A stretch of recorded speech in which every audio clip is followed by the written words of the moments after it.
त्यांच्या नेतृत्वात उद्यापासून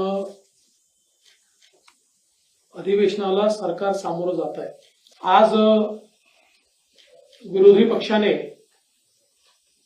प्रथेप्रमाणे चहापानावर बहिष्कार टाकत जे पत्र दिलेलं आहे, खरं म्हणजे खोटं बोल पण रेटून बोल,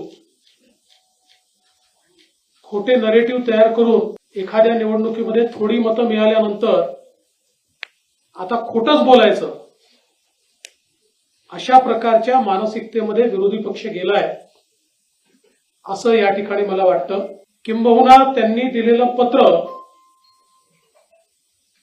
याचा एका वाक्यात जर उल्लेख करायचा असेल तर त्यांनी आरशात आपला चेहरा पाहिला पाहिजे, अशा प्रकारचे पत्र आहे। कारण त्यांनी, मी सगळ्या गोष्टी सांगणार नाही, मुख्यमंत्री बोलणार आहेत, पण त्यांनी काय सांगितलं, विदर्भातले सिंचनाचे प्रकल्प मार्गी लावण्यात आलेलं अपयश।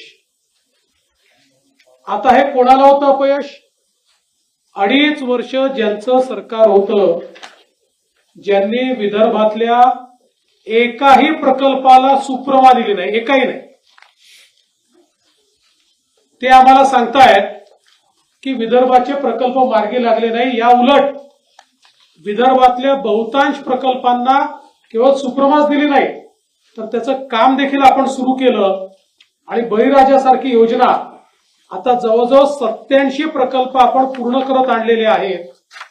आणि एवढंच नाही, 2019 मध्ये वैनगंगा नळगंगा प्रकल्प त्याचा GR आपण काढला। मध्यंतरी सरकारमध्ये त्याची फाईल मुंगीच्या पावला एवढी देखील हल्ली नाही। पुन्हा नवीन सरकार आल्यानंतर सगळ्या मान्यता त्याच्या आम्ही घेतल्या आणि लवकरच अंतिम मान्यतेकडे तो चाललेला आहे।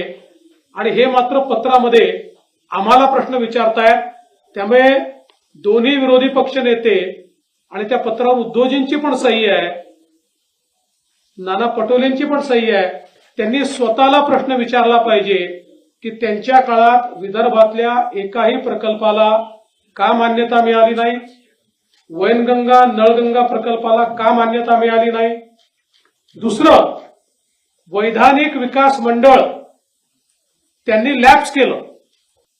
नवीन सरकार आल्यानंतर आम्ही त्याचा ठराव करून केंद्राला पाठवला आणि ते आम्हाला विचारतायत वैधानिक विकास मंडळ का नाही। पहिल्यांदा त्यांनी स्वतःला विचारलं पाहिजे की त्यांनी का लॅप्स केलं। एवढंच नाही तर मराठवाडा वॉटर ग्रीडच्या संदर्भात त्यांच्या पत्रामध्ये प्रश्न आहे। मराठवाडा वॉटर ग्रीड आम्ही सुरू केली होती, ती वॉटर ग्रीड बंद करण्याचं काम हे महाविकास आघाडीच्या सरकारमध्ये झालं आणि आता ते आम्हाला विचारतायत की वॉटर ग्रीडचं काय झालं। आम्ही तर वॉटर ग्रीडचा प्रस्ताव केंद्र सरकारकडे दाखल केलाय आणि त्यांना विनंती केली आहे की हर घर जल योजनेमध्ये हा वॉटर ग्रीडचा प्रस्ताव समावेश करा आणि त्याचा पाठपुरावा देखील आमचा चाललेला आहे। VK न्यूज, राष्ट्र के नाम।